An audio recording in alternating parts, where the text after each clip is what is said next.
and to develop a resiliency plan.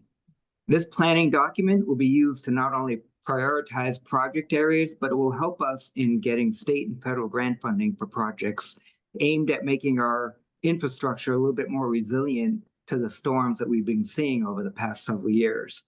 Your input tonight is going to help in the development of that plan. Once this plan is drafted, there will be other public information meetings, and we'll talk about that in a few minutes, where you'll have further opportunity to comment. So at this point, I would like to turn it back to our consultant, Thorton Tomasetti, to begin tonight's presentation. Thank you, Jeff. Good evening, everyone. Thank you for joining us today. This is, as Jesse and Jeff mentioned, this is our first community meeting for the Town of Manchester Flood Resiliency Plan. And we are excited to share about this new initiative that the Town of Manchester has started working on. And we would love to get your input because your feedback will play a key role in shaping this plan. So here's what we will cover tonight. We will introduce the team, talk about the goals for this meeting. We'll explain what the flood resiliency plan is. We will go over the timeline, and most importantly, we will open the floor to hear from you. So we want to have a meaningful discussions about the flooding challenges in Manchester, as well as to gather your insights that will help to guide this effort. So let me introduce the team working in this project. As Jeff mentioned, so he is the town engineer, and he's leading the effort on behalf of the Town of Manchester. My name is Dimitris Savalevics. I'm the project manager and the lead flood analyst from Thorton Tomasetti, a consulting firm that was selected by the town to develop the flood resiliency plan. Talia Pinker is our flood analyst that is supporting the technical aspects of this project, and Jesse Cohen, who is leading our community engagement efforts. So our goals for tonight are pretty straightforward. So first, we want to introduce the development of the flood resiliency plan and explain why it is important to have one in Manchester. We also want to talk about what is coming next in this planning process. But above all, we want to hear your concerns and your experiences related to flooding in Manchester. And as all this information will be shaping our plan. So what is the flood resiliency plan? The flood resiliency plan is a strategic guide that will be developed to help the town reduce the flood risk across Manchester and therefore protect people and the community assets. This plan will be developed using a holistic data-driven approach, and it will include strategies that prioritize nature-based solutions, reflect community input, and are practical for funding and future implementation. The main purpose is to help the town to prepare for the future storm events. This plan will serve as a planning framework for this. The plan will include the overview of the flood risk analysis for Manchester, and it will also provide recommendations for effective strategies to protect community from the future flooding. The whole plan will be informed by the community input and the technical analysis. The recommended strategies will be designed not only to reduce the flood risk, but also to align with the eligibility criteria of the anticipated funding sources. In this way, it will ensure that the town will be well positioned to secure the resources needed for the implementation of these strategies in the future. So why is this flood resiliency plan needed now? The main reason is that the flooding is becoming a bigger problem in Manchester, like in many other urban areas across the Northeast. The existing drainage systems are overwhelmed, as these are not designed for to handle such heavy storm events as we've been seeing and experiencing lately. We've all lived through flooding and damaging impacts from tropical storms Henry and Ida over the past few years. And with the aging infrastructure, increased urbanization, and climate change, these challenges will be more difficult to mitigate. So the time to act is actually now. So to develop this plan effectively, we need to identify and better understand the areas in Manchester that are the most vulnerable to flooding. We've already conducted some research and we've spoken to some town officials about the locations that have been impacted severely during the recent flood events. So we are aware of the collapsed culvert on the Ambassador Drive, and we know that there is a recurring flooding on the East Center Street and in the Charter Oak Park. But we also recognize that there are many other areas that we are not aware of. And that's where we need your help. Your input is very essential for us to have, because we will have a complete picture of the flooding challenges across communities in Manchester. And it will also help the town to focus on most vulnerable areas. So we would like to hear from you now. So we are opening the floor to all of you to share any of your experiences with the flooding in Manchester.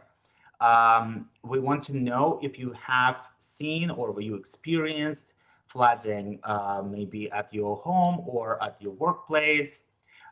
It would be good to understand whether this flooding created any dangerous conditions for you, or did it delay any activities, or was it just a kind of nuisance for you because there was some water accumulation on the roadway? It would be good to know if this is a recurring problem at these locations. And if you do have any records of these flooding issues, is there any information that's those records that you would be able to share with us in the format of the video or picture? So I think that's At this point, we can just so we can make sure everyone gets a chance to speak, if you can use the raise hand feature at the bottom of your screen, and then we will call on you and you'll have the opportunity to share. You can also use the chat feature at the bottom of your screen to share.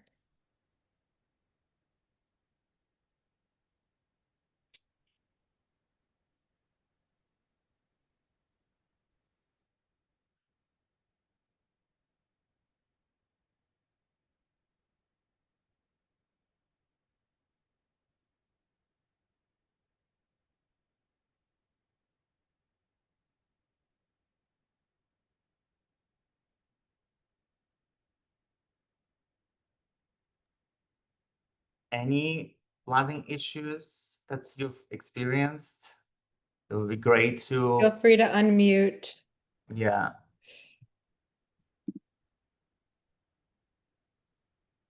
Hello. Hi. I have a couple of areas that I've seen flooded very severely. Mm-hmm. We are in a church on Main Street at the corner of Bissell and Main, and the Full Gospel Interdenominational Church. And when the heavy downpours come, Main Street is severely flooded. Bissell Street looks like a river, and we've experienced this for years. It's only when it's severe downpours for like 5 to 10 minutes, you know. Mm-hmm. And I live a few blocks away on Pearl Street, and in front of my house on Pearl Street, it literally turns into a lake. So we've reported this in the past to the town hall and to the mayor and things like that. So I don't know exactly how you guys are going to figure this out, because it's been happening for years, especially in that area. Over Birch Street also, Birch Street parking lot. That's gotten a little better since they renovated it a little bit a few years ago.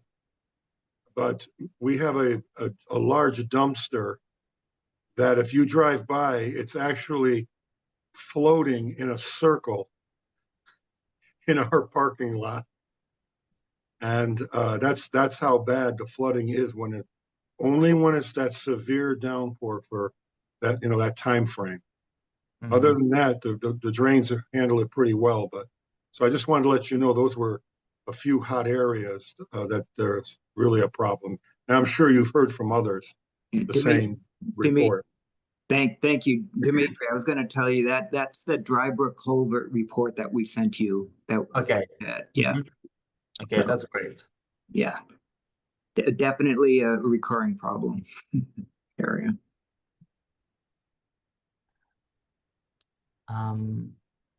April, Yes, hi, how are you? hi. I'm at the intersection of West Center Street and Proctor, kind of over near McDonald's, Burger King area. My entire yard is a constant flood. Front yard, since we're so close to the street, the drains never can keep up. They're always clogged, chock full of debris.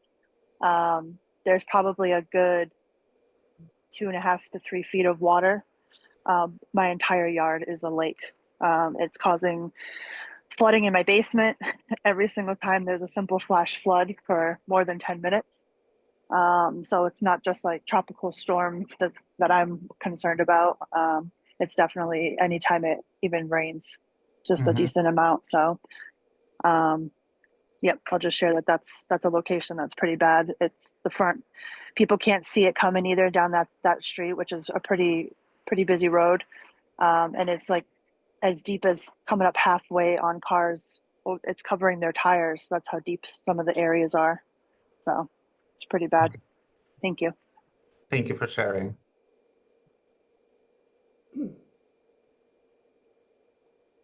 Anyone else? Yeah, can you hear me, Linda? Hi, Linda. Yeah.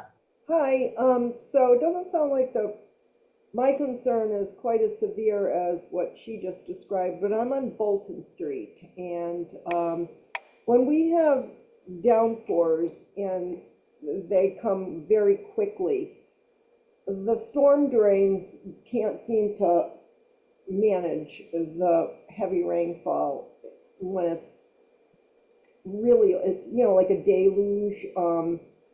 And like, I would say 5 houses are impacted.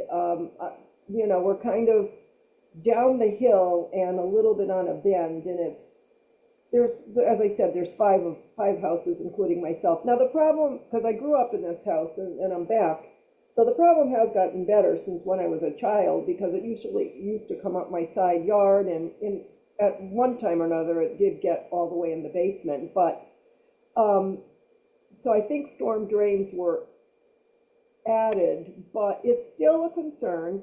The road and the lawns look horrific after the water recedes. I will say this much, and for my part, I did try contacting the town after one specific issue this summer, and nobody called me back. So that's a source of tremendous annoyance to me. Now, I started with the sewer division, and she suggested transportation, only because I think she was specifically looking at sweeping the street, because I said that the street looks terrible, which it did and it does, but that's not the gist of my concern. That doesn't solve the bigger issue. And then I was referred to engineering, but as a resident of this town, I cannot express to you how frustrating it is when nobody calls you back. So I just gave up. So that's why I thought I'd at least listen in a bit tonight. Thank you, Linda, for sharing your experience. Yeah, I think so. What we do? I have a concern too. This is Joseph Data. Hi, Joseph. Hi, actually, my business and my property in downtown Manchester, and I like the new project is library is next to my building. And I love it because it's like great improvement for our downtown. And when that project started, from the beginning, like, when any rain is coming, and my back of my building is like flooded like crazy. And I took a lot of pictures, and after 4 or 5 days, that water is going down. But as soon as it's like rain coming, the water is not going anywhere. So I sent a couple pictures to like Gary Anderson and some other people, and I tried to contact with the town, but nobody come to visit me or see like what's the problem. It's like because of like that project is going on. That's why it's just this is the first time when that project is started. So I don't know like what is the causing that problem. And my street is Main Street, and crossing street is Elder Street. It's behind there. Any rain is coming, it's like a lot of water is stay there 5-6 days, and it's concerning. Okay. Thank you, Joseph. You're welcome. So what we're doing, Jesse and Talia, so we're all kind of taking notes for the locations that's you're mentioning. And once, as we're kind of progressing with the project and with this initiative, we will be looking into this historical locations to understand the flood mechanism for those specific locations. Well, may I ask if there's a compelling reason why are you so deluged with inquiries and concerns that that's the justification as to why nobody gets back to anybody? I can speak to that. I mean, I certainly did not get your inquiry. Sometimes, like you said, when you come in from one department and gets passed to another, things get lost in the shuffle. But we try to promote our market system, which is an online system, which is it basically documents everything, and then that way it's easy to kind of keep track of responses and everything like that. But I apologize if nobody got back to you on that one. The explanation that I did get when I finally spoke to a live person was that there was a ticket in for somebody to come look at the street, and that's why she didn't feel like I needed a call back. Okay. Can I speak to this too? This is Ann Campbell Maxwell. I live on the corner of Coburn Road and East Center Street. Some of you may or may not be aware that about 3 years ago, we had a huge flood over here. Our house, our neighbor on Coburn, and 4 houses down from us had up to 5 feet of water in our basement. I have to say the response from the town in terms of communication, support, direction was non-existent. And I think it was really interesting. Ambassador Drive was also affected. And I think we all were happy to hear that you were paying attention to that. But nobody paid attention to the homeowners over here. And I think it really stung that, we were looking at pictures of Ambassador Drive and all this other stuff, but not one person from the town responded to us. And I was not the only one that had this complaint. And we had a lot of damage. And as you all know, water damage is not covered by homeowners. And we had expenses in excess of $5,000. Some of my neighbors were worse than that because they had finished basements and appliances and all of that sort of thing. So I really think, you guys need to work on the communication, and you need to pay attention to the fact that it's not just businesses that are affected.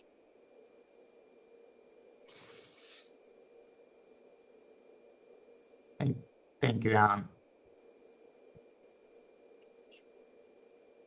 Anyone else?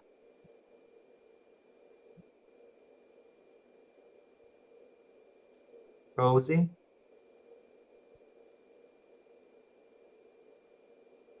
If you can unmute.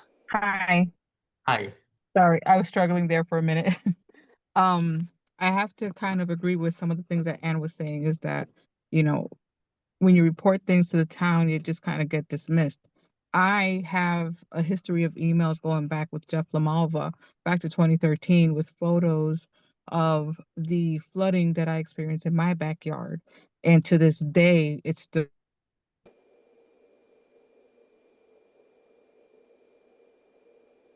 I don't think that I can hear Rosie. You got cut off. Yeah. they used to experience flooding prior to, I don't know, maybe early 2000s. And they had to do a private easement so that they can avoid having their house flooding from, the basement and stuff. But for us, we constantly have a backyard that becomes a lake. Everybody scrambles to move cars to avoid damage to the vehicles. The backyard is always kind of wet. Obviously, that brings in a lot of mosquitoes too. It just feels like no one listens. And the only time the town actually ever came out to do anything was when Grove Street flooded from a rainstorm that affected our backyard as well. And I have pictures of that day as well. And it affected my neighbor on the corner of Grove Street to the other side who has a flat land. I have a little bit of a sloped yard, and typically water shouldn't be flowing uphill, but in my case, it does. Mhm. Rosie, can you repeat the location because you I'm on Summit Street, and I can share photos. great. I mean, I will be sharing the email that you can send some photos and videos or any other records or Okay. anything. Yep. So that will be on the few next slides. So that will be very, very much appreciated. Yep. And to add to one thing that Ann had also said about how homeowners doesn't cover, any damage, any water damages, especially, to the land area. If we're forced to have to buy flood insurance to cover that, that's an additional expense we now need to incur, especially if we're not in a alleged flood zone in the town, which doesn't make no sense. Right. If I lived off off the banks of the Connecticut River, I could see that having, flood insurance, having to purchase that would make sense. Yeah. But in an area where it's not even zoned as flood zone, why would I have to pay for flood insurance? Thank you for sharing. Roy? My name is Vivian. I'm Roy's wife. I put a note in the chat and I wanted to respond because can't remember which person, what name it was, who said about the flood. I believe it was during Henri when Ambassador Grive got all the attention and nothing was done about. I mean, there were numerous houses here. We live at the bottom of Walker Street, straight at the bottom of the hill down from the police station. And there is a conduit that runs from across from View Street on Middle Turnpike. That is about, we've been told, is about 5 feet, a 5-foot large high conduit that carries a stream. And that conduit simply did not function.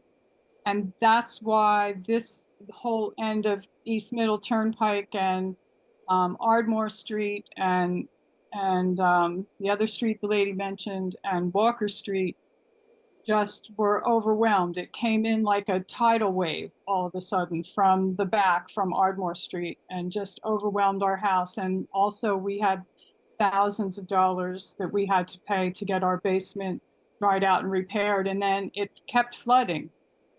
Every time there was, I think the year after that, there was just a whole lot of rain and the summer was a very wet summer. The basement flooded again after we had spent all that on it. And when I called the town, they said, oh, that conduit doesn't have any cover at the beginning of it. We said, what? And oh, we're going to fix that. And we said, well, when? And eventually, I don't even know, it might have been another whole year after that. They showed up with a dump truck and grappling hooks, and they opened up the drainage, that's storm drain that's right in front of our house. And they pulled out a dump truck load of tree trunks and debris just out of that one storm drain from that culvert. And they did finally install a gate across the front of that culvert. And they do seem to go over there occasionally with a backhoe and take stuff away from the gate at the front of at the beginning of the culvert. I know that the culvert runs all the way under the high school and comes out way on the other side of town. If that's not going to be maintained or enlarged, I don't know what your flood plan's all about, but nobody has seemed to pay any attention to it. Thank you for sharing about this. I also have pictures and photographs and even pictures of the stuff they've hauled out of there. Yeah, that would be great if you could share that. So just so I'm clear, which department has responsibility for what we're discussing here? So I know, I mean, I'll take that one. yeah. So our Public Works Department is responsible for maintaining the culverts within the town roadway system. And I think it's a good segue to talk about, in the past, there's been flooding issues where the root cause is another private property owner, where they may be draining onto somebody else's property. That's really not the town's. The town has no jurisdiction to go in there and That's not true. do anything. Okay. So Public Works is obviously the ones to call if you have an issue regarding maintenance or like a response to a flood type of thing. A response to a flood, if it was a severe thing, obviously you'd want to call fire department, police department. But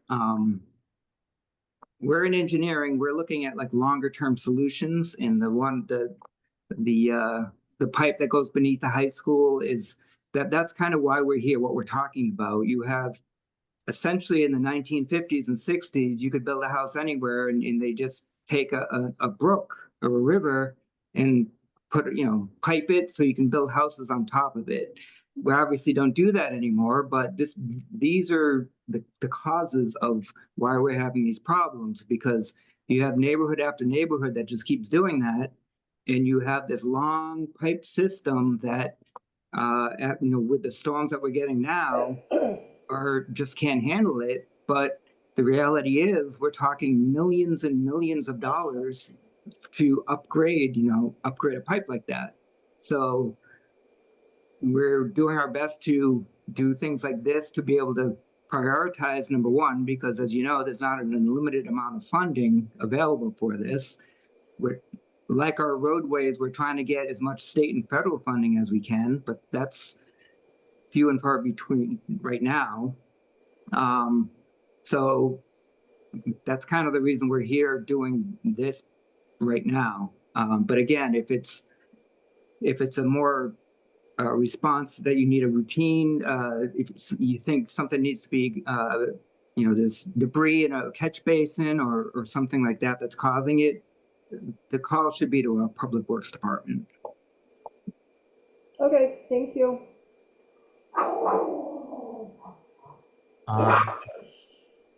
Anyone else to share their experience with the flooding?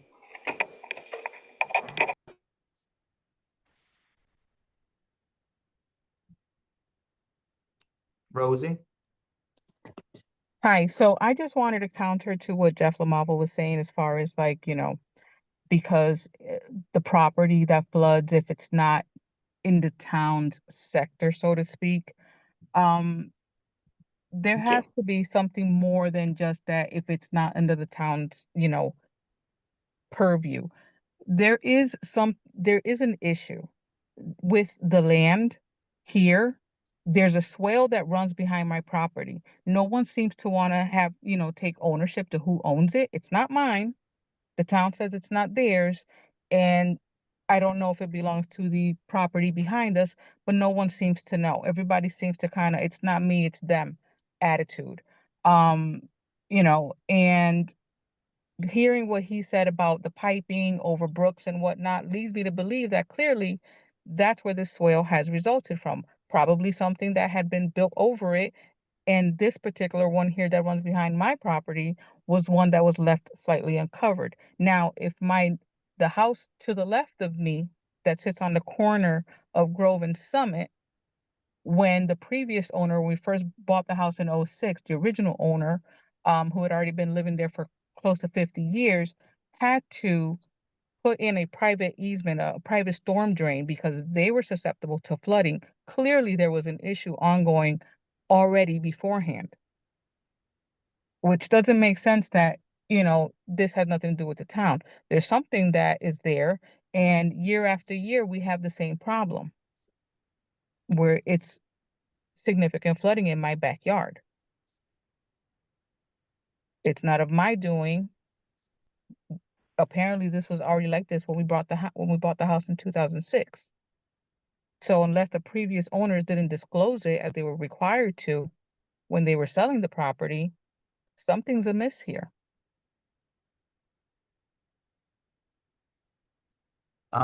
So we will look into this location, and when we're kind of doing the flood risk assessment and try to understand potential causes for that flooding as we kind of progress with this initiative.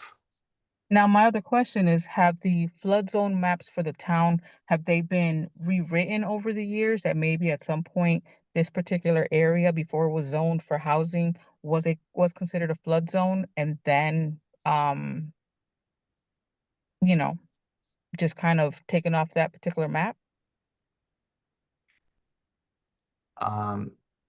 Jeff, John, any No, thoughts on this? no, I mean, FEMA handles the flood zone mapping, and Mind. they make very minor adjustments every once in a while, but as far as I know, Summit Street was not part of that.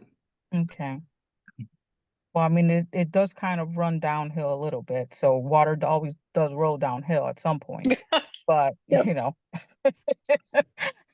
except in my case, it rolls uphill. But in the beginning, it was cute when I would get those comments of, well, it's a once in a lifetime storm, it won't happen again. But now these once in a lifetime storms have become more frequent in our lifetime. And so, it's just a little frustrating that, I feel like I'm constantly getting poo-pooed, like, oh, go away, it's not our issue, when clearly there's an issue that is there. So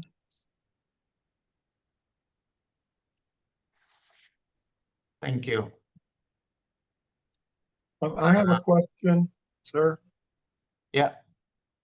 Do you have a website or a link where we can follow the progress of what you're trying to accomplish? Right. So as I will kind of talk through on the next few slides, there will be more the community meetings. That's where we will provide some No, you got to put it on the website. updates on the about the progress, but also there will be like email where you can kind of email and get up to date on the progress of this initiative. And we will make a project page like some of our other projects, to where we can put those drafts up along with the along with the recording of this meeting as well. So, And I also think that it's kind of time to stop saying this isn't our problem, because it's the town. It is our problem. And yes, I'm sorry that the engineering department maybe feels like it can't do anything about it. But you know something, just calling us and saying, I'll come out, I'll look at it, and I'll try to explain what happened would be so helpful. It's not my problem, is not a good way to do business.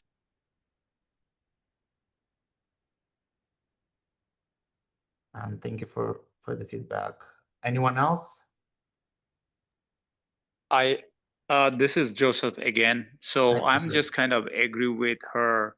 When we reach out to the town, the problem like this, and at least like they should come and see, like what is we are facing through, so that way they have a better understanding, like where we are coming from and what we are suffering. So my request to Jeff engineer, so he can take a little effort to talk with some other folks who are working. So when any complaining is coming, like, okay, I have this issue for my flood or the water issues. So at least like there is a like time, like 1 week or 2 weeks or month, somebody gonna go and visually they can see like what we are goes through. Uh, that's my opinion. Joseph, thank you for sharing that. Anyone else? Anyone else have any additional information about flood locations during the recent storm events?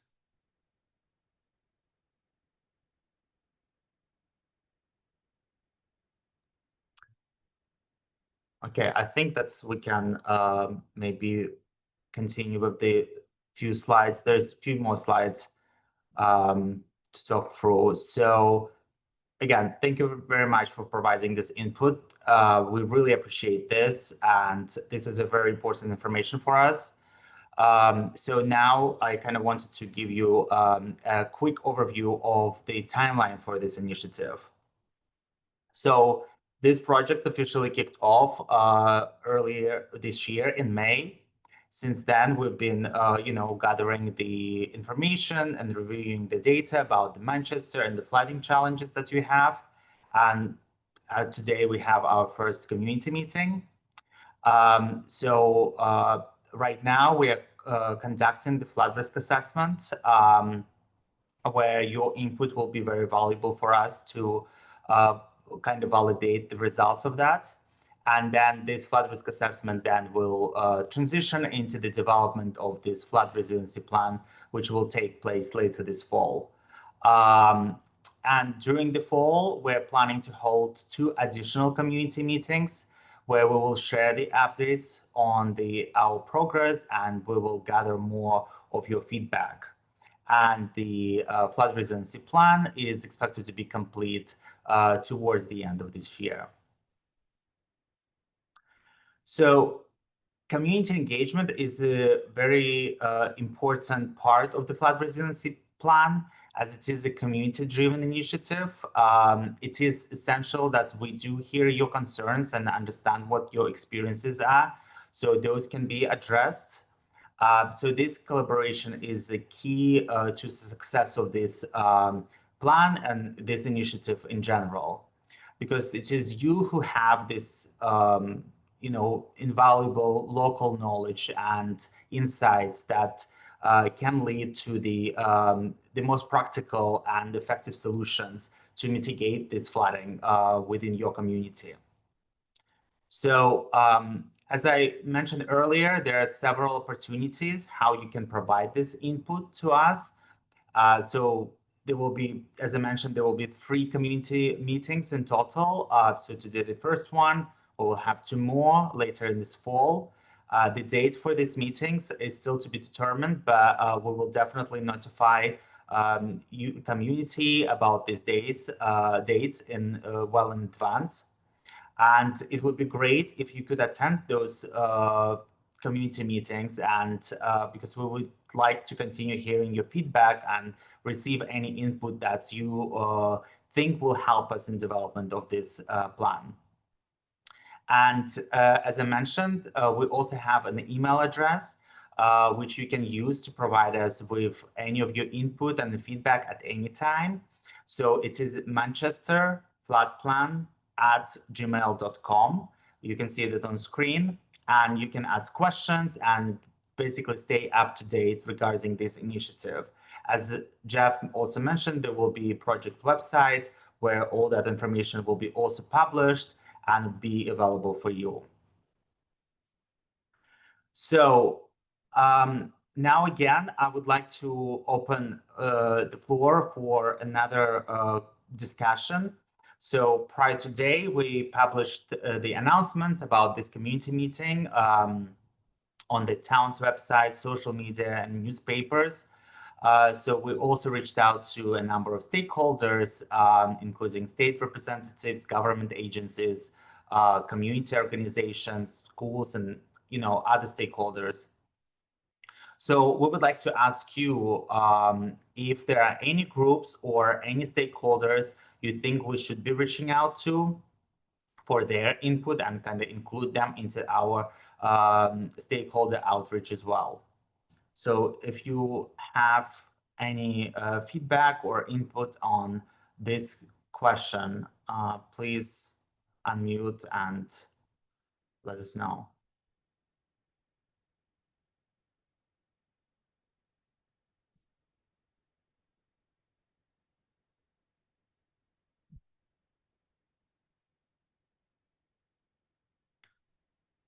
Okay.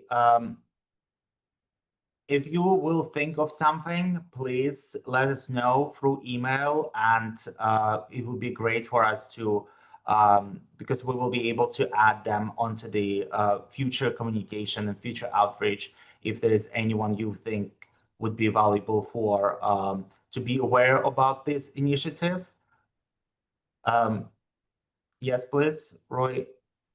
Yeah, I just had a thought that maybe if you did a presentation at the senior center, you might get a captive audience that has a lot of history and knowledge of things, and and they might not have access to the internet or the ability to contact. Senior center. Thank you. And my wife is also suggesting reaching out to first responders because they're the ones that are out there. Sometimes, first one's dealing with it. Yeah. Thank you. Anyone else?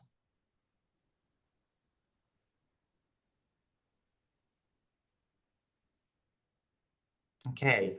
And I mean, the last question that's we had for you today is there anything else that we did not discuss today that you would like to add for the discussion on this topic?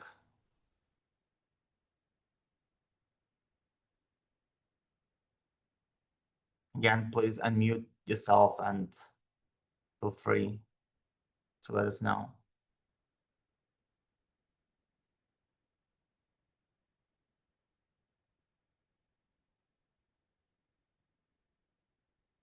Okay. So thank you very much for your input. We do really appreciate it. So just to summarize what the sort of like next steps are, we do really want to hear from you. We are interested in learning more about those flood locations across Manchester and to understand what the extent has been observed during the recent storm events. We would like to know if any properties or infrastructure were impacted during those storm events. And please share any pictures, videos you may have.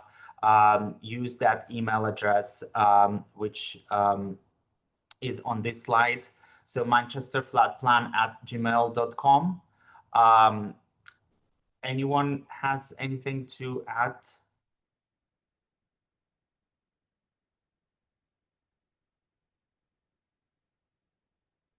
Well, thank you very much for attending this community meeting. We really appreciate your feedback and your input into this initiative. And we're looking forward to our next meeting where we will share more about this initiative and our progress. Thank you very much. Thank you all. Thank you.